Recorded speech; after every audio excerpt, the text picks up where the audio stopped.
injongo yakho ngalo mayifezeke egameni likaJesu siyabonga. Amen. Haleluya. Haleluya. Kuyashisa bazalwane. Ucaphela ungalali. Haleluya. Kuyalingana phela makushisa so. Ngicela ukuthi nje ukhululeke. Uvule ifesteri mangabe uyezwa ukuthi Nkosi ulivule manje ake walusukume ume ngezinyawo. Kunomunye engimbone lapha efonini esenkonzweni manje ulele. Mfundisi uyashumayela phambili so olulele. Maso lapho mfundisi uthi besidinga imali la enkonzweni. Uma kukhona ongakhona ukusinikelela nge-5 million. Hey, manje sebamvusa ngaleso sikhathi mfundisi sathi ongakhona ukusinikelela 5 million akasukume. Umama omunye soyamvusa uyasukuma uyema akazi ukuthi kwenzakalani manje uvuka ebuthongweni usukumela i-5 million mfundisi uthi eshayana izandla nangu uzosinikelela. Uyabona ufika uthola indaba nje i-on uyangikhona vuka so qaphela nawe ungatholi indaba i-on bese ngikhona uvuka. Haleluya. Ulokola akakusiza ubuthongo obunengozi. Ngikhumbula isikhathi sisafunda isikole. Omnye uthishera sike sathi isikole esikhulu lesikole sise-primary. Manje abothishera bayaphuza ngisho ngama-weekend bese phakathi angibaphoci but ngikhuluma ngale nto eyenzeka. Ulala lapha etafuleni isikole sikaphumi ulela akafundisa eklasini lakhe. Siyafunda la maklasini awo masithi phapha sibona abantwana bayaphuma isikole sikaphumi bayaphuma bayagijima bathi bababiza hawu nasesibangela lo msindo wayebabiza bathi no teacher uthe esambeni bayagijima bayaphuma bathi mathe phapha lapha wavela wathi isikole siphumile ubuthongo bakhe bumtshela ukuthi ngiladeliswa abantwana la ngilele isikole siphumile kanti isikole sikaphumi baphuma bahamba abantwana bathi bayababiza bagijima abantwana bajabulele i-break evela nje out of nowhere ivele ephusheni so ucaphela kungabi nezinto ezivele ephusheni zikwenze ube senkingeni egameni likaJesu. Haleluya. Ulokola akasize simelane nalo moya wokulala egameni likaJesu. Haleluya.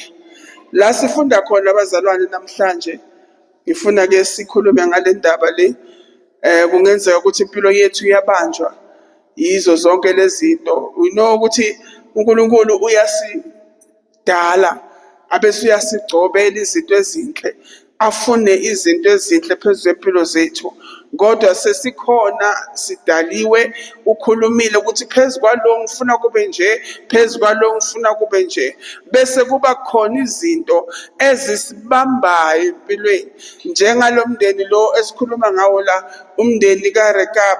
Lithi iBhayibheli lo mndeni lo wawumndeni owaye uNkulunkulu ewukhumbulile ewucabangile uNkulunkulu efuna ukwenzela umusa lomndeni. Kusho ukuthi ngamagama uNkulunkulu uyabheka wayebhekile isikhathi sonke indlela abaphila ngayo ukuthi babecindezelekile kanti yena uma edala ngamunye ngamunye akazange asho ukuthi abacindezeleke kodwa wayebadale ebakhululile efuna kube kuhle ngempilo yabo kodwa ngoba bazalela ngaphansi komndeni othize kwaba khona izwi elikhulunywa ngukhokho wabo phezulu kwempilo yabo ngoba sithi masizalwa abazalwane sizalwa nje sibunjwe uNkulunkulu ezulwini wasibumba wasenza ngomfanekiso wakhe. IBhayibheli wabesikhuluma amazwi ukuthi ufuna siyoba yini masiye emhlabeni but masifika emhlabeni sifika ngabazali ababili abakhona ukuthi bahlangane bese kuzalwe wena ube khona ezibahlangana kunabo khokho babo labantu ababili abakhethile indlela yokuphila abanqumile ukuthi thina sifuna ukuphila so abanezinto zabo eziphila kibo abathi angeke size sihlukane nazo ngeke size sizilahle banikelile kulawo madimoni banikela ukuthi sinikele ukuthize madimoni nizothatha imindeni yethu niphile ngayo awazi wena uyavela unikeliwe kweminye imimoya kuthiwe nje angeke baze bahambe free kulomndeni bazohamba becontrolwa yilo moya lo ngoba lo moya lo wenza isivumelwano nokhokho wakho wena ungazi wena ungaboni awukazalwa leso sikhathi barushila ukhokho wathi konke okuzozalwa ngaphansi kwegazi lami kuzongena la kule bhodoleni so ungena ebhodweni ongalazi ngoba ukhokho wakho usho njalo wathi mabangene bonke abazalwa yimi so lo mndeni esifunda la ngawo umndeni kaRekab lithi iBhayibheli uNkulunkulu uthumela uJeremiya umprofethi wakhe kwangazuthi uNkulunkulu wayethi ngibonile ukuhlupheka kwabo, ngibonile sonke lesikhathi bevalelekile bengaphumeleli. So lithi iBhayibheli khona lapho uNkulunkulu uthumela uJeremiya, uthi Jeremiya hamba uye kulo mndeni kaRekabi ubese ukhuluma nawo lo mndeni, ubizele ethempelini lami. Lapha ethempelini bese ufika ungenisa erumini elithize ethempelini. Masikhuluma ngethempeli sikhuluma ngendawo enoNkulunkulu, ngendawo enenkazimulo kaNkulunkulu, ngendawo esethi mawuze khona fanele uthole ukusizakala. So uNkulunkulu babizele ekusizakaleni ethempelini lakhe erumini elithize abahlukanisele lona. Lithi iBhayibheli leroom leli la iroom elaliseduze neroom lezikhulu. Haleluya. So ithi iBhayibheli uNkulunkulu babizela lapho uthuma umprofethi wakhe. Ithi iBhayibheli esahamba lo mprofethi ayakhona yobalanda. Ithi iBhayibheli mayefika kibo bafike bamlalela, bahamba basuka ekhaya baya khona ethempelini, bafike bangena lapha kulela room. So uma bengena lapha kulela room lithi iBhayibheli base bangenile bese umprofethi kaNkulunkulu ubanikeza iwayini. uNkulunkulu wayemtshele njalo wathi hamba ufike ubangenise eromini babize bese ubanikeza iwayini. Uma sikhuluma ngewayini sikhuluma ngento ezoletha ukujabula empilweni yomuntu. Siyakhumbula ngesikhathi uJesu enza isimangaliso sokuqala encwadini kaJohn chapter 2 la khona eshintsha amanzi eba iwayini. iBhayibheli kwasekuphela iwayini emshadweni, kwakungasabizwa ukuthi umshado uma sekungasena wayini. Kodwa lithi iBhayibheli uJesu waletha impendulo, waletha iwayini seliphelile. Lithi iBhayibheli ngoba lenziwa nguJesu lo wayini kwaba iwayini elimnandi ukudlula lonke lalikhona, leli abaqale ngalo seliphelile kwavele limnandi kakhulu. Kanti kahle kahle bavamisa ukuthi mabasaqala umshado bakhiphe leli elingasimnandi bese bagcina ngelimnandi, ngesikhathi abantu sebaphuzile bese bagcina ngelimnandi. Kodwa la uJesu wenza iwayini elimnandi ukudlula lokuqala. So ngamagama iwayini liletha injabulo, liletha ubumnandi. uMaria wabona ukuthi lo mshado awukapheleli uma iwayini lingekho. So uNkulunkulu naye esezulwini ubheke lo mndeni ufuna ukwenzela umusa nawe emndenini wakho, ubuye emndenini nawe kunezinto ezishiwo, kunezinto ezifungiwe ngomndeni wakho. Kodwa uNkulunkulu ubonile ukuthi uhambile kuleyo nhlupheko yalezi zinto eziboshiwe zakhulunywa ngomndeni wakho, kodwa ufuna ukwenza umusa phezu kwempilo yakho. uNkulunkulu lithi iBhayibheli babizele ethempelini uthi the only place enginganenzela umusa, angeke ngakwazi ukuyenenzela umusa ezinyangeni ezangomeni, kodwa the only place for the mercy enginayo for nina ukuthi yenzeke ukuthi nisondele la mina uNkulunkulu ngikhona. Uma kukhulunywa ngethempeli kwakukhulunywa ngendawo la uNkulunkulu ekhona, umphongolo kaNkulunkulu. Qala uNkulunkulu wayengahlali yena phakathi kwethempeli, kodwa kwakuhlala umphongolo, ahlale phezu kwalo mphongolo yena. Uma kubanjwa lo mphongolo wawusuka ubamba uNkulunkulu, wawungakavuyeli ukubamba nanoma ngubani. Ingakho wawubanjwa abapriest ngoba wawunobukhona bukaNkulunkulu. So-ke leso sikhathi uNkulunkulu ubabhekile ngomusa ngoba kuso zonke izinto esihamba kizo sinoNkulunkulu osithandayo, sinoNkulunkulu osibheka ngomusa. Abokhokho bakho bangakufaka ezinkingeni, bangakufaka ezintweni ezizositakisa impilo yakho, ubathe ufuna ukuphuma ngapha kungaphumeki, ubathe uhamba so kungahambeki, ubathe uzama lokhu kungazameki, ngoba ufakiwe lapho, ubekiwe lapho kuleyo ndawo. Awunawo amandla okuzikhulula, kodwa sinoNkulunkulu osezulwini othi mayesibhekile abone kufanelekile njengoba wakwazi ukukhulula u-Israyeli emva kwa-400 years ethunjiwe, wamkhulula uJehova u-Israyeli. Wakwazi u-Israyeli ukuphuma eGibhithe waye eKhenani. So-ke nakithi uNkulunkulu siyafikela isikhathi la ufuna ukusikhulula khona, and uma efuna ukukukhulula uzokususa lela ukhona akudonsele ethempelini lakhe, akudonsele ebukhoneni bakhe ukuze azowenza umehluko. Umehluko bazalwane awuphume esangomeni. Akunamehluko naso ngokwaso sixakekile, naso asazi ukuthi senzeni ngempilo yaso. Umprofethi lo ebumnyameni akazi ukuthi enzeni ngempilo yakhe, naye ustranded kunezinto ezingamanzakeleli kahle. Uyambona nawe nje noma ehamba noma egcokile, uyabona ukuthi hey, umuntu wenkosi uyahlupheka, but ngiye kuye ngiyofuna usizo kuye. Naye akanalo lo sizo, uzokhuluma nginika lokho anginika kona, but okusalayo umehluko ungenzeki. Umehluko usebukhoneni bukaNkulunkulu. uNkulunkulu babizele ebukhoneni bakhe. Uyabalanda uJeremiah, ubuya nabo, uyabafaka ekamereni. Yabona uma uNkulunkulu ekufaka ekamereni, kusho ukuthi he's giving you attention. Ngamagama ufaka ingqondo yakhe phezu kwakho, konke okwakhe phezu kwakho, ukubheka ngeso elihlukile, aza kufake lapha erumini. Hallelujah. Wabafaka uJeremiah, sekabafakile uJeremiah. Kwenzakalanga amehluko phezu kwempilo yabo. Can you imagine uNkulunkulu akubizele ebukhoneni bakhe, but still umehluko ungenzeki ebukhoneni bakhe. Into eyenza ukuthi kungenzeki umehluko, uNkulunkulu babizele umehluko, uNkulunkulu weqiniso. Uma ufuna ukwenza umehluko empilweni yakho, ufuna ukwenza, kodwa kunezinto ezibamba umuntu ukuthi akwazi ukuthola umehluko. Lithi iBhayibheli bala sekababizile uJeremiah, bangena naye bavuma kahle. uJeremiah wabasho ukuthi hey, sihamba sonke nalabazalwane, uNkulunkulu uzodala umehluko, kuzoletha iglory phambi kwaNkulunkulu. But iBhayibheli sebafikile kuleyo ndawo, iBhayibheli bala bathi no, Jeremiah ngeke kukhoneke ukuthi thina siphuze iwayini. iBhayibheli wathi fika ubanikeze iwayini Jeremiah ukuze baphuze bajabule. Balini iBhayibheli uma ufunda kuverse 6, uverse 5 futhi, I took a few bowls of wine and cups and I put them in front of the Rechab family and said, drink some wine. Jeremiah yabanikeza wine, but they said, we don't drink wine because of our forefather Jonadab, son of Rechab.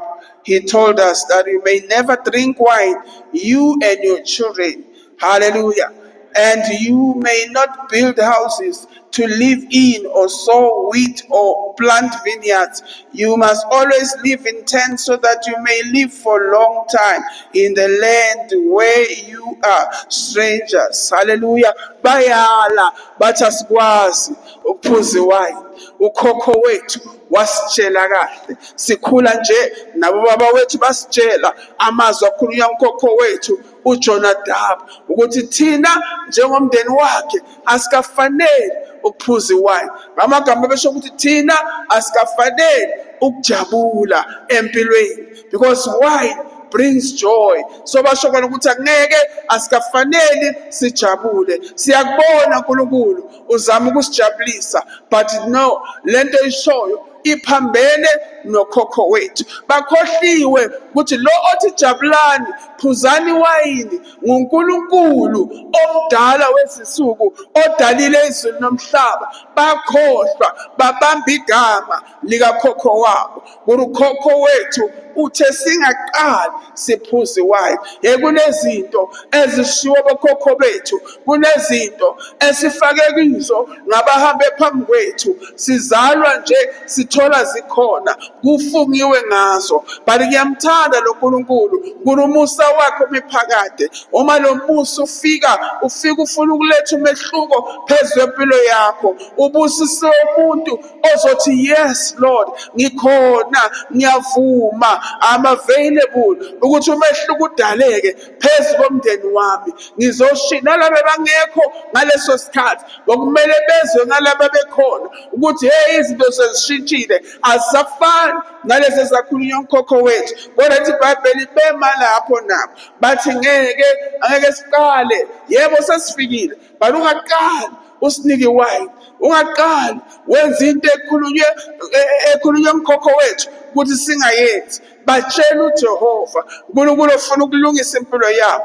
Kunezinto uNkulunkulu afuna ukuzilungisa empilweni yakho, but kunezinto khetha wena ukuma kizo, umile kizo.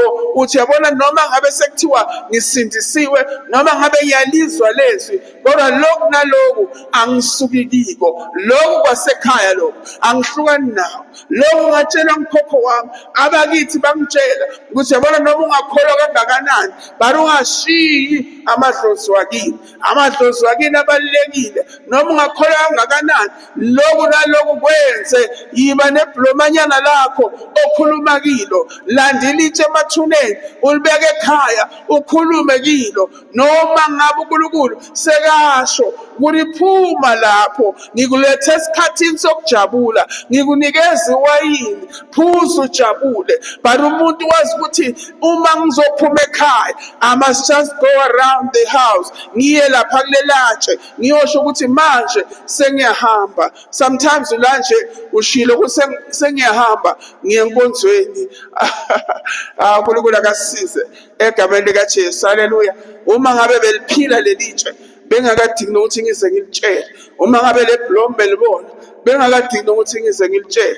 Bokumele lazi ukuthi manje sengiyaphi, manje sengiphumile, manje sengiyakuphi. But kubiza ukuthi wena hamba uye phambi kwalo, uyolitshela ukuthi manje sengiyaphuma. Uyazi umuntu awushaya umthetho, awushayele wonke umndeni, athi ngithi ungaqala uphume ungakayi ngale kumkhulu, ungakayi ngale kugogo, uyokhuluma naye.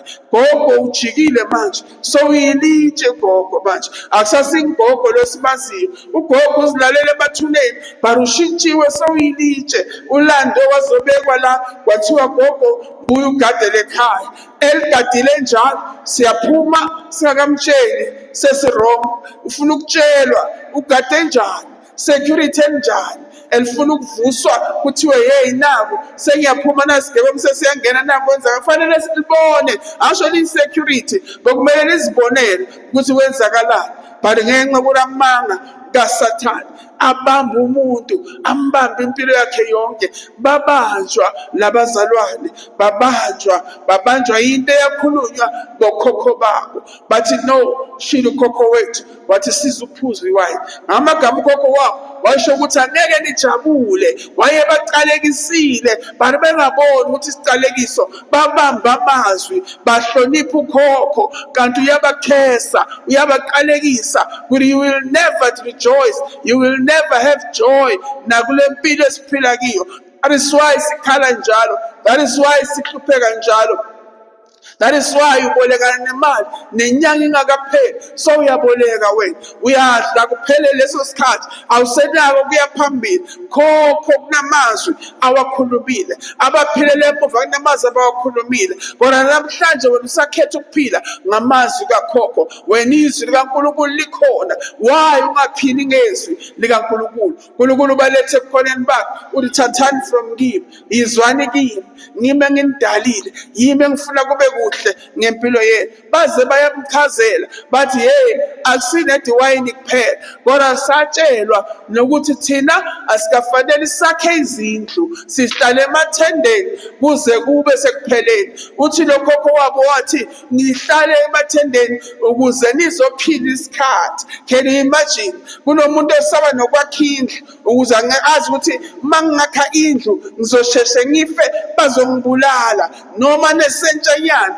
ukhetha ukuyidla ngoba mangizowakha bazongithakatha. Khokho uyakhuluma uthi no, awakhi wena, kodwa uNkulunkulu wakho ufuna ukubona wakha, ufuna ukubona uphumelela. Sometimes uyaba nayo naleyo mali, but uyibone seyiphelele esandleni ngoba kunokhokho okhulumayo othi mayidleke mayiphele. Angimfuni ukumbona ekhile, angifuni ukumbona hlezi kamnandi, ngifuna abaphakelane endlini ukuze baphile. Akukho ukuphila isikhathi. Uma uphathwe istress awuphili isikhathi. Uma njalo wena uyahlupheka, unombuzo ozibuza wona ukuthi mana kwenzekalani ngempilo yami ngingalungele, kwenzakalani empilweni yami ngingakwazi ukuphumelela. Lokho kukubangela impilo encane. Lithi iBhayibheli basifuna encwadini kaMathewu, lithi iBhayibheli ngubani owake wastressa wa-edilanga eliyi-1 empilweni yakhe. Ngamagama uMathewu wayesho ukuthi uma ustressa uhafula ilanga eliyi-1 empilweni yakho. Stress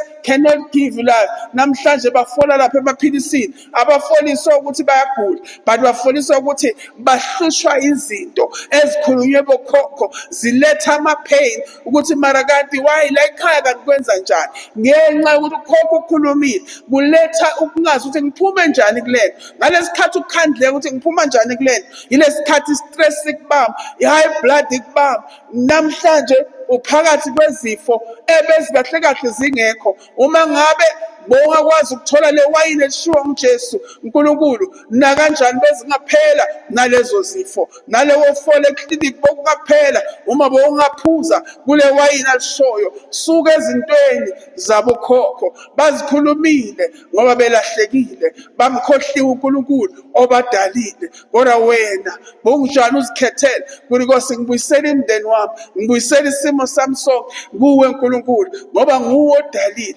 Bakhetha ukulalela isidalwa esingukhokho sithe awuzowakha indlu la kulo mndeni, akunamuntu ozowakha. Ngiyakhumbula sisafika kule ndawo kwakunele islogan sokuthi la awakhi la fanele basakhela belungu bazosakhela, asakhi. Negama kwase kwathiwa isakhelwe ngoba kwakuthiwa awakhi la. Ngikhumbula ngesisikhathi samix iplan lapha kamasipala, kusemasipala wakudala samix iplan, yalahleka iplan, sithi sifuna ukwakha ngale, yalahleka iplan, sabuya futhi samixa enye, yalahleka iplan, yangasabi khona. Ngelinye ilanga sithi siyayishare le ndaba nomunye, uthi hayi phela la siyakhelwa la, akunamuntu owakhayo la, but sibonga uNkulunkulu ukuthi uyikhululile le ndawo. Namhlanje kwakhiwe, abantu bayakha, abantu bakha like never before. Usathane bekafuna ukubona le ndawo ihlezi njengoba incane njalo,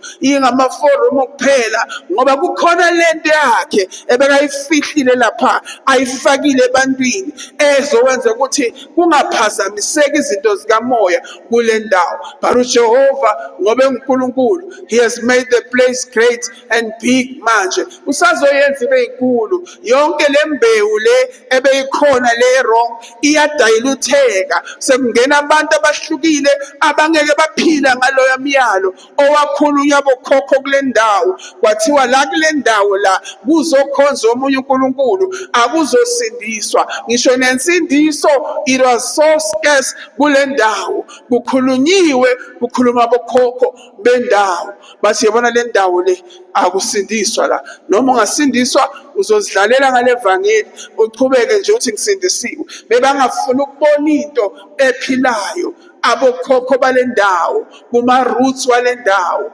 kwakukhulunyiwe izinto ezingakafanelanga. Kodwa kwabiza ukuthi umuntu nomuntu aziphakamele, siphakame sithi Nkosi, this place belong to you. Uthe wena umhlaba wakho nezwe lonke elidalwe nguwe nabo bonke abasezweni. Lo moya walendawo awunawo amandla, siwumuka amandla egameni likaJesu. And people started to build, bakha abantu kule ndawo egameni likaJesu, ngoba uNkulunkulu eshintsha izinto ezikhulunywe bokhokho.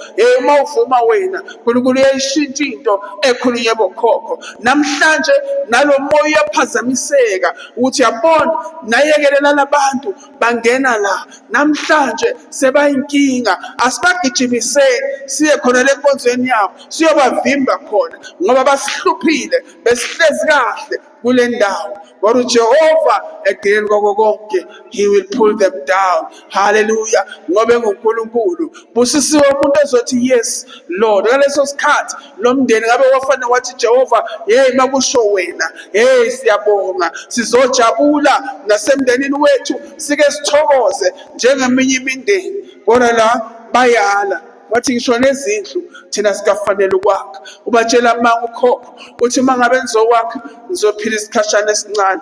Akucabange nje, akwazi umbona ugogo wena ephumela endlini yesitini, eshonela endlini yesitini. Akazi umbona umuntu omdala nje ongasakhona lutho eshonela endlini yesitini. Sobona ubatshela ukuthi nizofa ningakagugi uma nizokwakha. Amanga esiwatshelwe nguSathane. Ake uzame ukuchecka empilweni yakho lezi zinto otshele zona ekhaya ukuthi la sikholela khona, la asisuki khona. Ake uzihlolisise ukuthi are they the right things? Uma izinto efanele zingibambe, uma uNkulunkulu ekhuluma nami ngingedwa, ngiyasukuma, ngiyaphuma kizo, ngiyahlephula kizo, ngiyadisconnecta kulezo zinto egameni kaJesu Kristu. Lithi iBhayibheli wayekhulumile futhi ukhokho nokuthi anizutshala, anizoba nasivini nini, anizotshala ukolweni. Ngamagama alizodla kamnandi futhi ekudleni kamnandi uma kukhulunywa ngezivini, izivini kulabo batshala khona ama-grapes bese bayathengisa kwenziwa iwine. So ngamagama nina nizohlala niphuwa, nizohlala ningena nex. Kukhuluma ukhokho wabo athi uJehova efikile bathi ukhokho ushilo. Jehova athi ye lahla izono, lahla abantu abaphansi, bashiye laba abafile, ungabakhonzi, ngikhonza mina ngiNkulunkulu. Athi umuntu no ekhaya bathi kuphilwa ngale ndlela. Le ndlela leyo ikusizile na? Uma ungumuntu uyakuhlale phansi ubheke impilo yakho ukuthi ngisizakele na kule nto abangitshele yona, ingihambise kahle na, nginazo zonke izinto engizifunayo na, angikhali na. Leyo ndlela uma ngabe ubona ukuthi ikubambezele, you have to change that way. Akuhanjwa ngayo kuNkulunkulu, bekumele bamlalele lo nkulunkulu okhuluma nabo. Siyabanjwa bazalwane egameni kaJesu Kristu, sibanjwe izinto ezifika empilweni yethu zisitshela amanga kanti iqiniso likhona egameni kaJesu Kristu. Lithi iBhayibheli uNkulunkulu uthi no, nina nikwazile. uNkulunkulu ubhekela abantu ukuthi ngale ndlela balalela ukhokho wabo ngakhona, bakwazile ukumlalela, bala nezinto kumele zishintshe impilo yabo. Uthi kakhulu kangakanani nina enikhonza mina uma beningangilalela njengoba laba balalela ukhokho wabo kangaka. Uma ngabe beningezwa amazwi ami, uma ngabe beningalizwa izwi engilishokile njengaloku laba balalela ukhokho wabo. So uNkulunkulu bazalwane ufuna ukushintsha impilo yakho, kodwa ngifuna ukukubuza ukuthi uyavuma na lento uNkulunkulu ayishoyo ethi ngikhonze ngomoya nangeqiniso, shiya konke, shiya izono, lahla abaphansi abake bakusize, bahambile, akusena lutho ngabo, abathukutheli, abazondi. Uma utshela ukuthi bafuna lokho nalokho kuwe, kungamanga, akusiyibo, bayakwazi ukuthi awunako, bazi kahle ukuthi uhambe wena, bahambe bona ungenayo lento, ngeke bazokufuna into abaziyo ukuthi awunayo. Bebakuthanda, umzukulu wabo bemthanda, bebangamfuna kanjani inkomo angenayo inkomo. Kodwa uSathane ufaka amanga wakhe ngoba ufuna ukuthi hamba othenga bese uzohlupheka, hamba ukhipha imali bathi le nale ukhipha imali uzosala ungena lutho. Le mali yokugcina mase bakhulumile ukuthi uyikhiphe uyowenza lezo zinto, ngaleso sikhathi indlala iyabhoka ekhaya ngenxa yokuthi uSathane ufuna ukulalelwa ukudlula uNkulunkulu. Ungavumi ukulalela uSathane. Uma uNkulunkulu efika ekubizele eRomini, ekubizele ethempelini lakhe, ufuna ukwenza umehluko, vumela lo mehluko. Ungavumi ukhokho athathe iglory yakho. Yabona ukhokho athi wena akufuneke wenze lokhu kulo mndeni, la kulo mndeni asenzi lokhu. Yabona kunabantu masibheka la emindenini sinezithakazelo esibizwa ngazo, izithakazelo zethu zinezinkomo, zinani namanzi, kukhona konke lokho kulapha. Siyazi abanye umuntu uhleli la wazi kahle nje ukuthi isibongo sami mangakwazi bani angimshadi umuntu wakazi bani, ngoba isibongo sami singakazi bani angidli into nje kulesibongo sethu. Uhleli wazi kahle. Yabona noma ngabe sekuthiwa ubulawa indlala uzothi nje thina sikasibani bani asidli into njengale nale. Lo ezwe ukuthi omunye uzayidla ifihle ngoba uyabona ukuthi lento le ayiyangibambezela, ayisiqiniso, abese uyayifihla fihlele laba abanye ngoba uyabona ukuthi zonke lezi zinto ziyizeleze zikhulunywe bokhokho bethu. Namhlanje sibona ngathi indlela yokuphila kanti babambezela impilo yethu, bayasidileya. Umuntu uyafanele ashade athi makathi hayi isibongo sakho konjiwa kabani, athi ngwakazibani. Isithakazelo sakho sithini? Sisindisiwe sisabuzana nesithakazelo. Isithakazelo sakho sithini? Uma ngabe sithi isibongo sakhe sisithakazelo sakhe sifana nesami, akufani nesibongo yedwa kufana nesithakazelo. Athi no, asikwazi, angikwazi ukungena kulo mndeni loyo. Ekhaya okhokho abavumi lokho ukuthi umuntu wakazibani bashadelane, siyizihlobo. Yabona mina mangithi ubaba sikhosana ukhona bayazokutshela isithakazelo sakhe ukuthi sinesibongo sami phakathi, but azange ngibe isikhathi salokho. Isibongo sami sikithi Mhlanga, naye sikhosana sikaMusi sikaNanasi sikaMhlanga. Mhlanga ukhona lapho. Uma ngabe bokuya ngokuthi ngibamba into yesintu, ngibamba into yabokhokho, bengakafanele ukushada lapho, but ngishadile namhlanje. Kusele nje yabona 3 years sihlanganise 40 years sishadile. Ayikho into eyenzeka. Yini into yaba wrong? Akukho kube wrong. Siqhubekile until namhlanje emshadweni. Sizo celebrate 40 eminyaka. Though isibongo sikhona sami ngale kulesibongo sakhe, ngoba lezi zinto zingezabokhokho bethu, zingezalelizwe. God knows me njengomntwana wakhe, naye umazi njengomuntu wakhe. Haleluya. Nami ngingumuntu wakhe. uNkulunkulu akakwazi ukuthi konje mina ngwakabani. Noma uNkulunkulu ekhuluma nami angikaze ngimuzwe angibiza ngesibongo sami nalinye ilanga ngikaze. Mhlambe khona la wese uNkulunkulu ekhuluma naye wambiza ngesibongo, angazi mina, ngikaze ngihlangana nalokho, angikaze ngihlangana nomuntu osho njalo. So zonke lezi zinto izinto zabokhokho bethu ezisibambezelayo. Omunye uyasho nje yabona umfundisi lo uyasilahla, kodwa ngifuna ukukutshela ukuthi ngizama ukubekisela ukuthi lezi zinto lezi ezinye ezikhulunywe kithi zibambezela impilo yethu ezimeni zonke, ngoba zingafuni ukubona impumelelo phezu kwempilo yethu. Haleluya. Uma ngabe ngabheka lesibongo ukuthi sinomhlanga phakathi, ngabe namhlanje angikho la, ngaba ngishumayeli levangeli, mhlambe nawe ngaba ukho la kulendlu le. Uma mina ngabheka ngema lapho ngathi suka deda ndoda, uyabona isibongo isithakazelo sakho sifana isibongo sami. Ngaba kukho okuningi ekufanele ngabe uNkulunkulu beyafanele akufeze, kodwa bekufanele kuvinjwe yini izinto zabokhokho bethu lezi uNkulunkulu angazishongo egameni kaJesu. Haleluya. Uma sifunde eBhayibhelini angikaze ngizwe bathi kunoJohane isibongo sakhe wakabani, angikaze ngizwe kuthiwa kunaPaul esibongweni sakhe wakabani. Bebabizwa ngabazali babo ukuthi uBartimeyu indodana kaTimeyu, babizwa ngezibongo, babizwa ukuthi umfobo bani. Kwakungekho zibongo. Izibongo lezi izinto ezivela nje ezizele kuzo wenza ukuthi zivale eminye iminyango le uNkulunkulu afuna bazingene kiyo. So labazalwane labathi ngeke sikhone khokho wethu ukhulumiswe. uNkulunkulu ke yena uthini? uNkulunkulu mawufika phambi kwakhe akazofuna ukukujaja ngezinto zabokhokho, kodwa ufuna ukuzwa wena ukuthi ngikhulumile kuwe, wena wenzeni, wena utheni izinto engizikhulume kuwe. uNkulunkulu akakusize egameni likaJesu. Yabona uSathane la wayebathathela inkazimulo yabo. The grandfather, the forefathers babetshontsha inkazimulo yabo, babetshontsha iglory yalabazalwane. Bekumele baglorify uNkulunkulu. Yabona lezi zinto bekumele zenzeke kibo, bekumele ukuthi mazenzeka abantu badumise uNkulunkulu, bathi Nkosi siyabonga yo into yenza kulomndeni, siyabonga ukubabizela ekamereni lakho.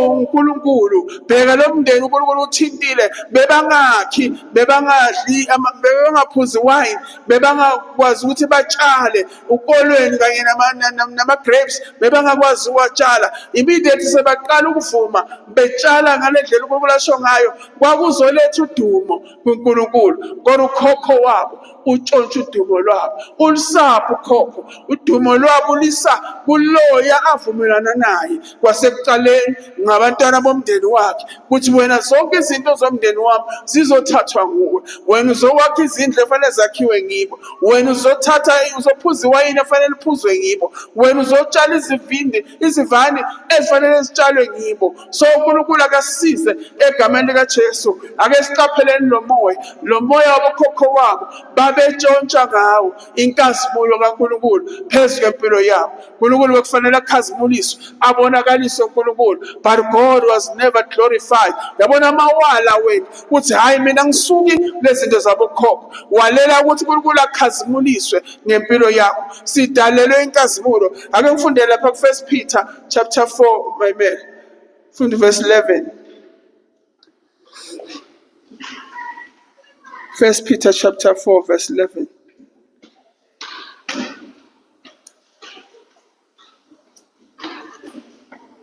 First Peter 4:11. Yes. Uma umuntu ekhuluma makakhulume njengokwamazi kaNkulunkulu. Uma ekhonza makakhonze namandla awanikwa uNkulunkulu, ukuze uNkulunkulu adunyiswe kukho konke ngoJesu Kristu okuye inkazimulo namandla kuze kube phakade naphakade. Amen. Hallelujah. Konke okwenzeka ngathi kumele ukuthi kwenzeke ukuze uNkulunkulu adunyiswe. Hallelujah. Udumo lonke lungo lwakhe kuze kube phakade. So yonke into uNkulunkulu akenzela yona umehluko kiyo, lo dumo lumele luye kuye enguNkulunkulu. So mawala wena uNkulunkulu akunikeze iwayini, mawala wena uNkulunkulu akuvumele ukuthi yakha indlu, umawala wena uNkulunkulu akunikeze izivande ashintshe impilo yakho. Lokho kwenza ukuthi udumo lungasayi kuNkulunkulu. Amagama udumo lomndeni kaRekab lalinikezwe loya abokhokho abavumelana nayo, lowo moya abavumelana nawo ukuthi zonke izinto zabo zizogijima ziye kuwe wena moya, wena bona bazohlupheka. So udumo lonke lwalutshontsheka luya kulowo moya. Abokhokho babo bafile bahambile bona banikele ngedumo likaNkulunkulu, balinikeza abanye boNkulunkulu. Into yenza uNkulunkulu ukuthi la afuna ukwazi ukuthi ababuye bangene eRomini azoshintsha impilo yabo, wayefuna udumo lwakhe lubonakale ebantwini. Nathi masikhona la ungakhohlwa, mhlambe wena ufuna ukubamba into zabokhokho wakho, but yazi kahle ukuthi uqabana noNkulunkulu ngoba uNkulunkulu ufuna udumo lubuyele kuye ngezinto ezinhle ezizobonakala kuwe. Uma wena uvuma ukuthi enze intando yakhe phezu kwempilo yakho, anqamule lezinto ezakhulunywa bokhokho ezehlisa igama lakhe, ngoba ma wena uhlupheka liyehla igama likaNkulunkulu. Bayakubona uyangena endlini yenkosi but uphuma nenhlupheko yakho, ungena nayo uphuma nayo, kuyehla igama likaJehova. Kanti uNkulunkulu ufuna ukudunyiswa. IBhayibheli konke thina sikwenzayo kuletha udumo kuNkulunkulu. So their grandfathers were taking their glory back to those spirits abavumelene nazo egameni likaJesu Kristu. Ngifuna ukuthi namhlanje sizothandaza against izinto ezithatha inkazimulo kaNkulunkulu, zi-exchange izinto zethu nemimoya yobumnyama. Izinto uNkulunkulu afuna ukuthi singene kizo ziya-exchange, kuthathwa leyo glory kunikezwa abanye. Lithi iBhayibheli 1 Samuel chapter 14 kwake kwaba khona uSawuli isikhathi labebelwa namaFilisti khona. Lithi iBhayibheli indodana kaSawuli uJonathan wahamba wayolwa namaFilisti, wafihlela ubaba wakhe, wathatha umuntu ophethe izikhali zakhe, bahamba bobabili bayolwa namaFilisti. Sawuli uhlezi nabandoda amanye 600 balindele kolwa namaFilisti. uJonathan indodana yakhe wayaqala, wathatha indoda eyi-1 eyayiphethe izikhali zakhe, wangena nayo ngumaFilisti. iBhayibheli wakhuluma nale ndoda wathi, yabona siyahlala la eduze kwabo, uma bazosiyeka sihlale la kulungile, mara uma bazosibiza sizokhuphuka siye kibo sibabili sinje. Kwangicabanga ukuthi wamangala lo muntu ukuthi siyobulala amaFilisti 2, kodwa uJonathan wathi siya kibo. Lithi iBhayibheli babuza ukuthi singeza na, bathi wozani. Lithi iBhayibheli uJonathan wabhiliva ukuthi mabathi wozani kusho ukuthi uNkulunkulu sobanikele kithi. Mabafika lapha iBhayibheli bakhipha izikhali zabo babulala 20 wamadoda. It's too much for 2 people. Phela amadoda amaningi kodwa bahluleka ukuthi babahlasele labayithuba babulala. Babulala 20 wamaFilisti. IBhayibheli ngaleso sikhathi uSawulu baba kaJonathani uyabheka lapha kule group ababephakathi kwayo nabantu ukuthi mani khona umuntu oshodayo la, khona abantu abashodayo. Manje uyabheka ukuthi funani checkani, yabathuma bachecka bathola ukuthi kushoda uJonathani kanye noDiblak, lo muntu owayephatha izikhali zakhe, kushoda bona. Bahambile mabebuya basahlezi laba bodwa athola bashoda. Lithi iBhayibheli wakhuluma amazwi uSawulu kulamadoda, amazwi esiqalekiso. Babelwile nabo benqobile. Ngeso lithi iBhayibheli kwatholakala ukuthi lapha ezweni lamaFilisti kunendawo la khona kunoju lwezinyosi luyachitheka. Yabona ihani badiniwe nabo, balwile nabo izimpi. Kodwa this time uJonathani yena usukume kunjalo wathi mina ngifuna ukulalela ukudinwa, ngiyangena ngiyoqhubeka ngilwe nabo. So ngalesikhathi bekhathele bokumele bathole kokudla, badle, bathola amandla. Kodwa uSawulu wathatha isikhundla sakhe sokuthi yena uyinkosi, wakhuluma amazwi wathi akekho fanele adle la until kusasa, nonke niyafasta. Balambile babuya kolwa, basebenzisa amandla. Nalo uju lwezinyosi lukhona ukuthi badle bathola amandla amanye.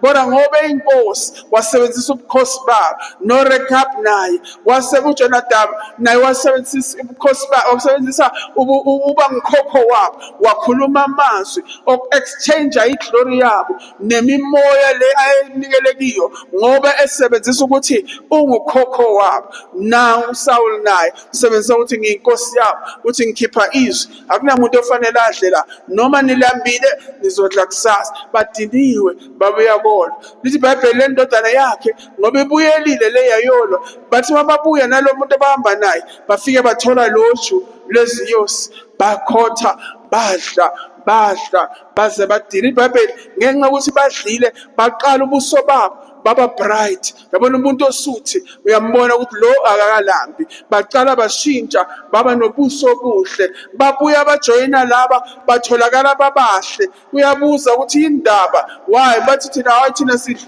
sidle uju lwezinyosi. uSawulu uthi ngikhulume izwi ukuthi akunamuntu ofanele adle la. So iBhayibheli ababheka njengabantu akufanele babulawe. Kodwa iBhayibheli abantu ababenoSawulu kwaba yibo laba balambile, kwaba yibo bathi akwazi ukubulala lo mntwanakho. Lo mntwanakho bona ubuya kosilwela, ubuya kosinqobela lapha, uyamyeka netso awumbulali. Le nkosi le ithatha iglory yalabantu iyenza ibe yakhe. Ifuna ukuthi labantu bangakhazimulisi uNkulunkulu, babambashile so belambile. Uma bekungafika amaFilisti bekangabehlula labantu, bese igama likaJehova liyehla. So unomuntu kunomoya kunespirit esifuna ubona igama likaJehova lehla ngempilo yakho. That is why sikwenza ukuthi bambelela ezwini lakakhokho. Khokho usebenzise amandla wakho kuba ngikhokho ngokuthi yena uvele kuqala wakunikeza into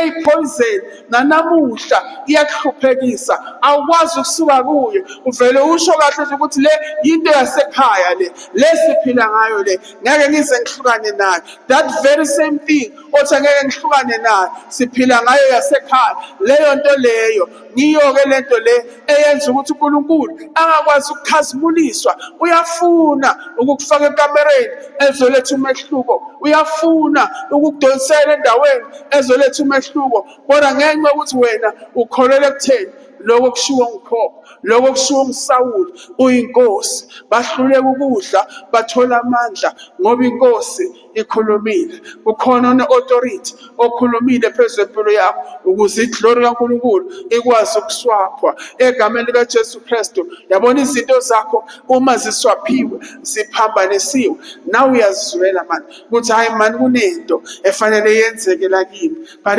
khona oku-wrong. Hallelujah. Khona okutshontshwe sesitshontshile uyazizwela nje ukuthi isikhathi bani e-Elohim bokumele ngabe something is happening for us, but you can feel there's a spirit somewhere that is swapping our glory. Siyaphambanisa, sithatha lokho kufanele siveze ngako uNkulunkulu sikuthathe sikusele ebumnyameni bese siletha okurong. Yazi amadimoni mayethatha izinto zakho azisa kwabanye awakushiyi uclean kodwa aletha lezi ezirong zibuye phezu kwakho. Into yakho yonke ingenzeki kahle, into yakho yonke ingalungi. Uma ngale ukuthi kanti why kungalungi, why kungenzeki kahle, uyazizwela phakathi kwakho ukuthi mani bokufanele ngabe sekunje but akwenzeki because kukhona ophambanisile, khona othethe iglory yakho wayonikeza abokhokho bakhe, wayonikeza amadimoni wakhe ukuthi kulo akwenzeki. Lo uzohlupheka, lesizwe lesi sasihlupheka, lo mndeni lo wawuhlupheka, uNkulunkulu ewubhekile wabona uNkulunkulu no, labantu laba ngibenzela umusa, but umusa bawala bathi next asidinge musa. Egameni likaJesu Kristu sizothandaza uNkulunkulu akasize egameni likaJesu Kristu yonke into engenzeki kahle empilweni zethu. God will make us sibe in line uma sizothandaza egameni likaJesu. Yabona ima izinto zakho zitshontshiwe, uma usathane etshontshiwe. Leli iBhayibheli uma le ndoda isalele bafika bafaka ukhula ensimini yaleyo ndoda, kwagcwala ukhula, kwaba nokhula. Mayevuka ekuseni uthola kugcwele ukhula ngoba mawulele usathane uyalifaka ukhula, uyashintsha izinto zakho, uya-exchange izinto zakho. Uyamkhumbula lo mfazi elithi iBhayibheli, lo mfazi lo labafazi ababili babebafazi bama-prostitute. So lithi iBhayibheli babenabantwana, lona lo wathola umntwana, labantwana babo balingana, balala ebusuku, balala endaweni eyi-1. Lithi iBhayibheli ebusuku mayevuka lo utholakala ukuthi ulele phezu komntwana wakhe washona lo mntwana. Lo munye ulele yena ubuthongo akaboni, lo uyazibona ukuthi engilele phezu komntwana sowushonile. Uma ebona ukuthi umntwana ushonile uyagijima uthatha lo walo umbeka la, lo ulele kakhulu uthatha lo walo umletha kuye lo philayo. Lo makavuka uthola umntwana wakhe ushonile uyamangala, lo yena akamangala. Kuthiwa mase lo mfazi athi hayi man, akakwazi ukushona umntwana wami, ushona kanjani? Athi lo angazi nami ngikangishintshe labantwana base sengamabhebi. Washintsha wathatha lo wala wambeka ngapha, wathatha lo ambulele ngokumlalela wamnikeza lo ongakafelwa umntwana. So kuthiwa iBhayibheli bahamba baya phambi kwenkosi, Nkosi Solomon. Mabafika phambi kwakhe Solomon wathi lokwenzakalani? Bayachaza ukuthi bengilele lo mntwana wami angimazi ubulewe yini, mara lo uthi lo wakhe, kanti lo mntwana bengimbona ngathi yilo wami. Kuthiwa Solomon wathi no, okay, ukuze sikwazi ukunisiza ngoba ngeke sazi ukuthi lo wabani, kwakungenama DNA ngaleso sikhathi. So Solomon uthi no, ngizosebenzisa ukuhlakanipha okuvela kuNkulunkulu. Wathi nje masotsha, thathani umntwana ophilayo, angisho lo yasofika, thathani umntwana ophilayo nimsike phakathi, umunye athole ihalf nomunye athole ihalf ngoba singeke sibasize bayaphikisana. Lona lo uthi wakhe. uSolomon uthi yenzani njalo, sikani la mntwana phakathi, omunye athole ihalf omunye athole ihalf. Lithi iBhayibheli lo ongiyena umama walo mntwana, ngiyacabanga ukuthi wezwa imihelo isika ukuthi abone umntwana wakhe asikwa, wathi ngicela ningamsiki, mnikeni yena ephila. Loya ongasiwakhe yabona ukuthi wakhe ufile, uthi ya vele akasikwe sithole half. Uzophila na, kuzoba umntwana na, but uyazi ukuthi yena ubulele wakhe. So akasikwe lo, noma sikwa lo akazubuza ubuhlungu ngoba akasuyo wakhe, but lo ubulazwa umntwana wathi nikezani lo ephelele njalo kunokuthi asikwe. So ngifuna ukuthi uSathane when silele ziningi izinto azenzayo, ziningi izinto azishintshayo phezu kwempilo yethu egameni likaJesu Kristu. Haleluya. uNkulunkulu akasize egameni likaJesu Kristu. uSathane uyashintsha izinto zethu, akutshontshela impilo. Uhlala ugula usike ukuthi uyagula, uthethe yakho life wayoyinikeza abantu bakhe. Yabona abantu abamsebenzelayo uSathane wenza sure ukuthi uyabasiza. Umbone ngathi uyafa 1 2 3 uvukile ustrong, wehla uyenyuka, unamandla amanye. Emini umbona ngathi uthi hey uyafa ebusuku ugijima enye into ongayazi, lokuphuga lokuphugayo ebusuku akukho, uhamba straight, kuthathwa amandla, kuthathwa ukuphila kwabanye abantu, ku-exchange kunikezwe bona ngoba baletha umvuzo esigodlweni sobumnyama. Abanye abasaphili ngalokuphila uJehova abanikeze bona, banikeze ukuphila okutshontshwa kwabanye abantu. Sizothandaza ukuthi ukuphila okutshontshwe kimi. Sometimes we live in pain nsuku zonke. Le pain asilo lakho, akusilo uNkulunkulu bekakugcobele kona, kodwa usathane ushintshile, u-exchangeile ngoba uzwe ukhokho wakho athi wena ufanele ukufela enhluphekweni.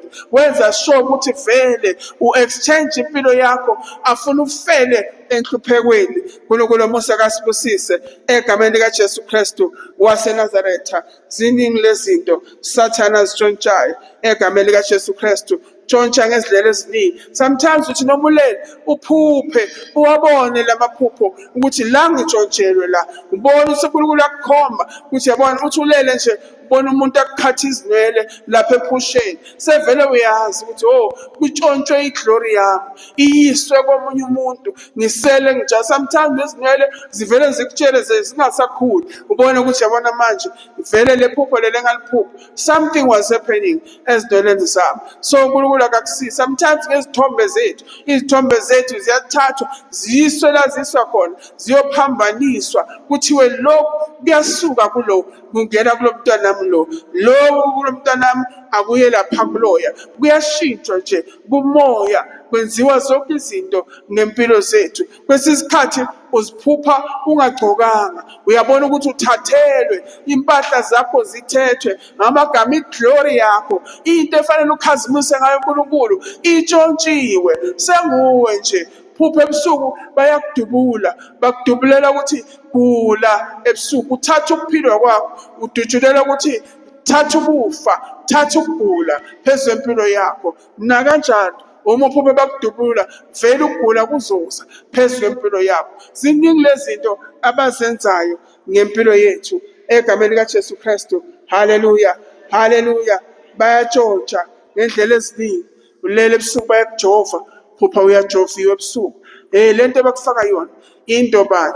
Into ebeyingekho kuwe bayithatha bayifaka kuwe, bathathe yakho bayibikisa kwenye indawo, baya-exchange because ukhokho wakho uvumile ukuthi mazenziwe lezi zinto kuwe.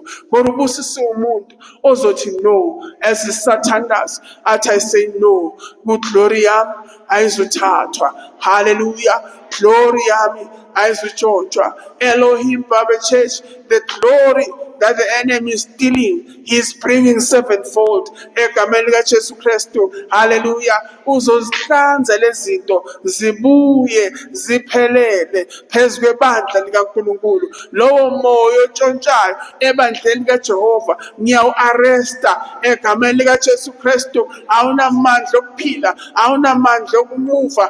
They are vomiting everything abayitshontshayo phakathi kwalendlu nasempilweni yakho. Ngokunjalo egameni likaJesu Kristu. Hallelujah. Ngokunjalo empilweni yakho bayayiyeka as you are going to pray in the name of Jesus Christ. Hallelujah. Ungavumi uthatha amandla akho ebusuku, uphupha usebenza kwamanye amakhaya, kutshontsha amandla wakho.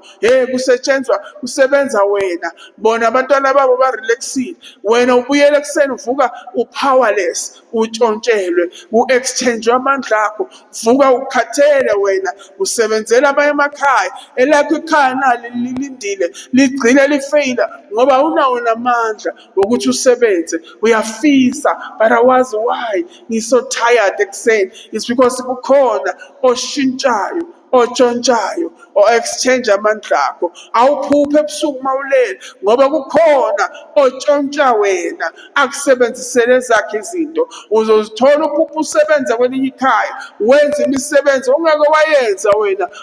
Ungazithola nje ufaka i-roof kwelinye ikhaya, umangala ukuthi nje mina i-roof ungayifaka wena ebusuku. Yazi ukuthi wena ungayifaka i-roof ebusuku emzini, uyifake iphelele, vuka ekuseni ungazi next negama lakho ngale ndlela ukhathele ngakhona.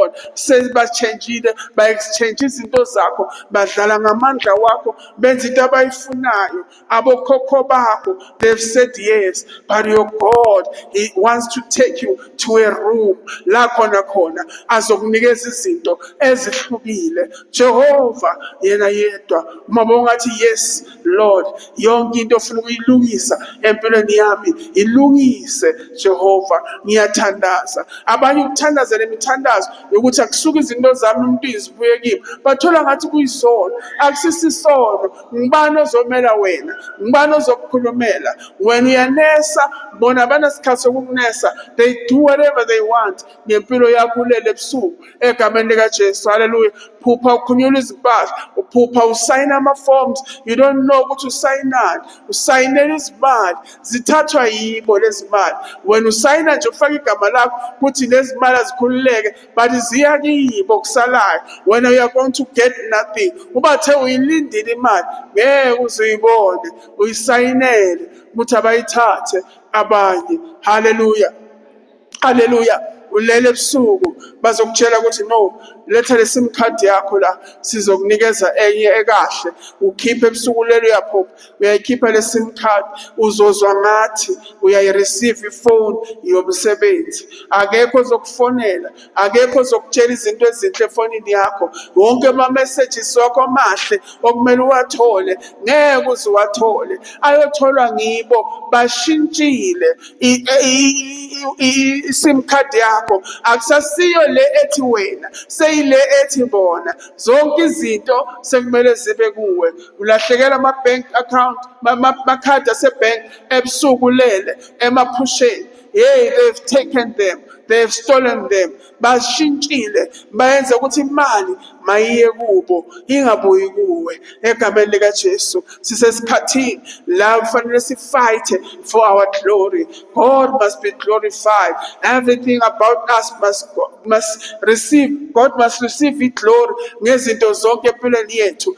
Kunabantu abangajulukanga, abangahluphekanga, abangazange baswele, kodwa they are receiving the glory ekufanele itholwe ngabantwana bakaNkulunkulu abahambile ekukhandlekeni, abahloshiwe. Uphila ezintweni ezingasizwe zakho, kodwa wena ngenxa yokuthi ubekhele. Sometimes sibakheleza ngezinto zethu esibanikeza zona, impahla zethu nako konke esibapha kona sibanikeze kona, sibakheleza. Siyathandaza ezintweni zonke masizenza, asenzi nje ubudlapha, but whatever uyikhiphayo thandaza ukuze iglory yakho ingaswapha ngamadimoni. Hallelujah. Noma uyabapha imali, sithandaza ukuze omunye umuntu wala athi akhalile athi uyahlupheka, uthi uyamnika i-500 rand ayithathe ayise lapho nakhona ayoshintsha ukuthi ngifuna imali yakhe ingasaphindi ihlale esandleni sakhe. Kuwe uze ngegama lokuhlupheka,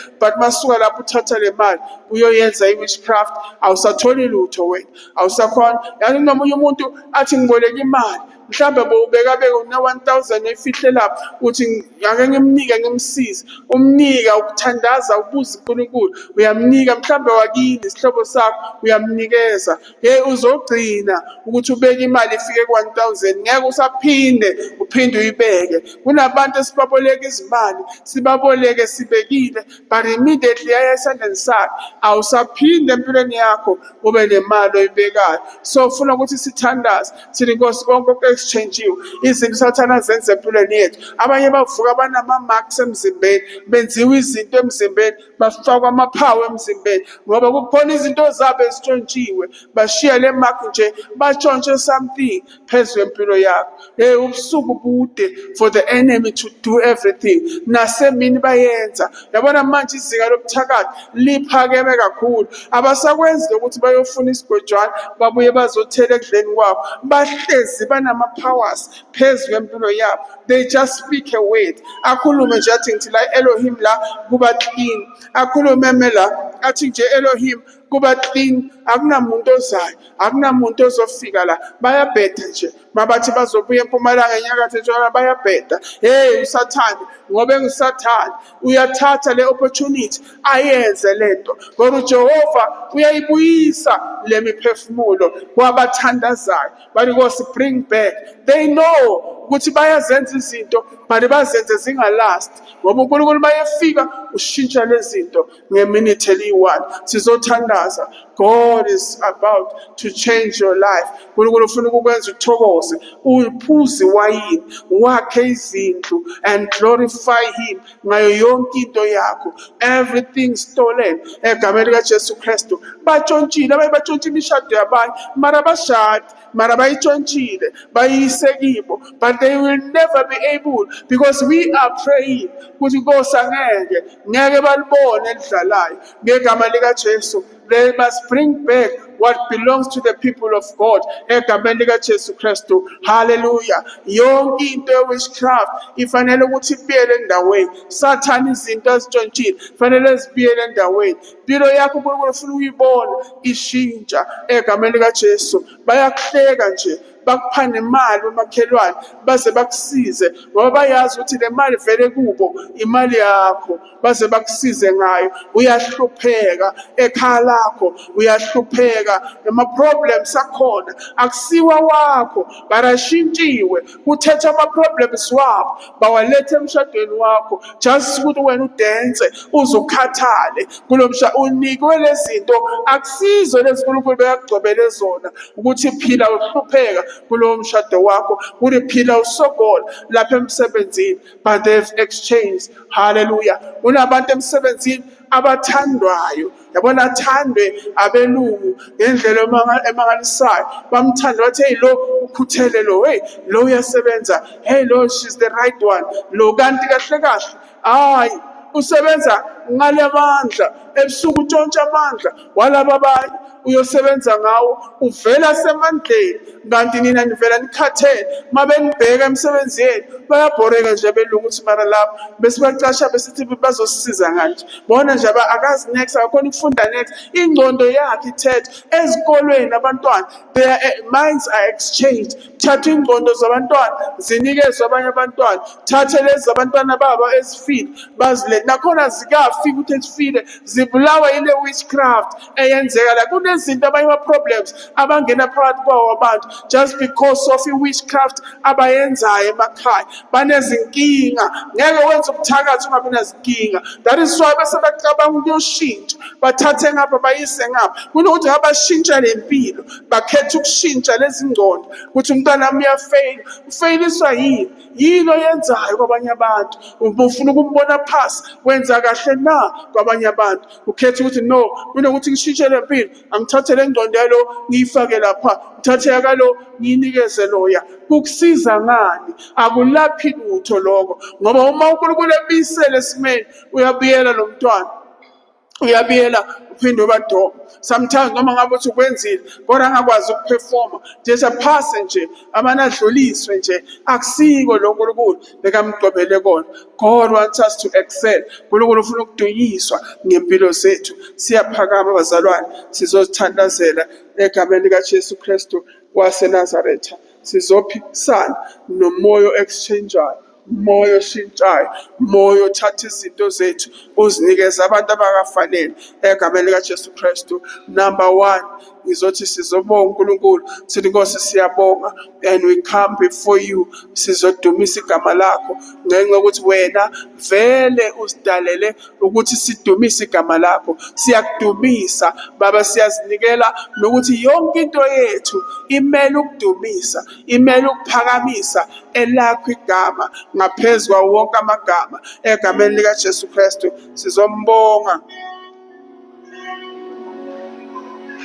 uNkulunkulu, sizombonga egameni likaJesu Kristu.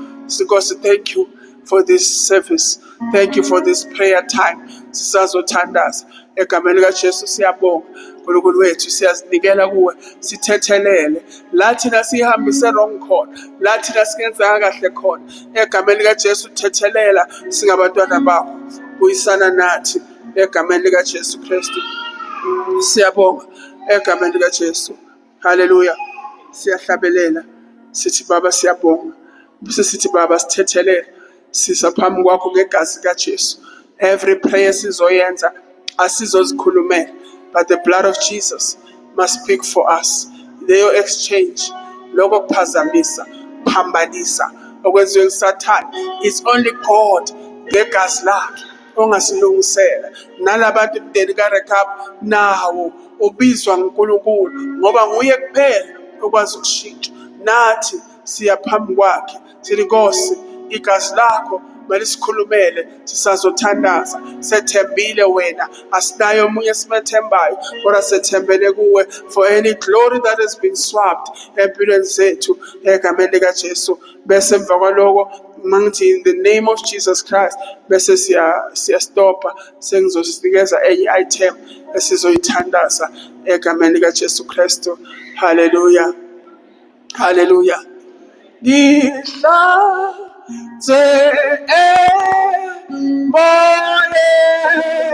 emoyeni wami mangibethe loqobo lwami senginile labo wami kuwe uhlanze ngihlanze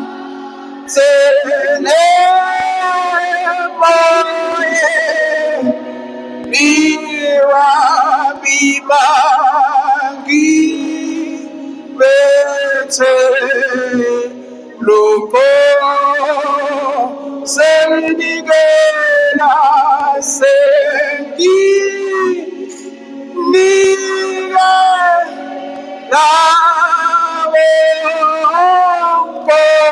wami kuwe Jesu ngihlanze ngihlanze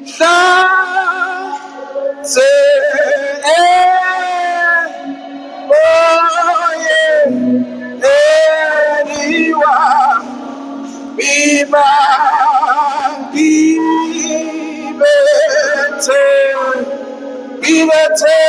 luko senginila buwese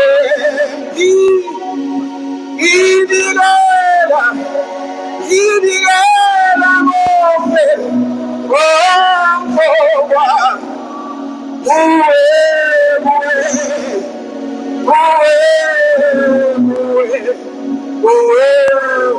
ngihlanze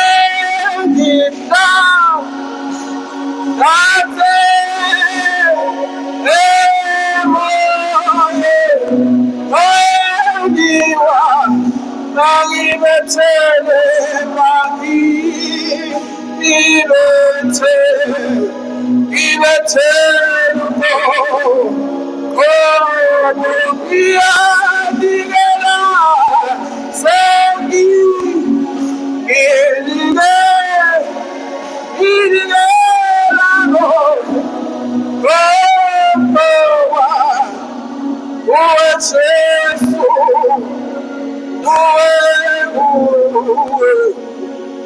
Jesu ngihlanze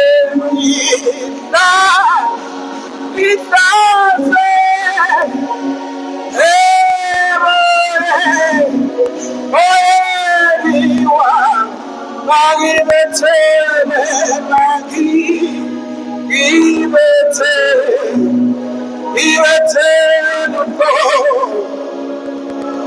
senginikela kuwe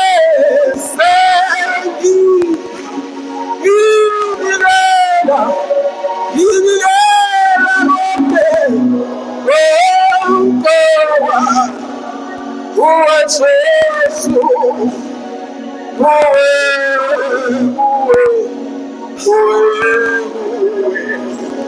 Baba siyasondela phambi kwakho uNkulunkulu onamandla. Baba wethu ngcwele egameni likaJesu Kristu. Father, we thank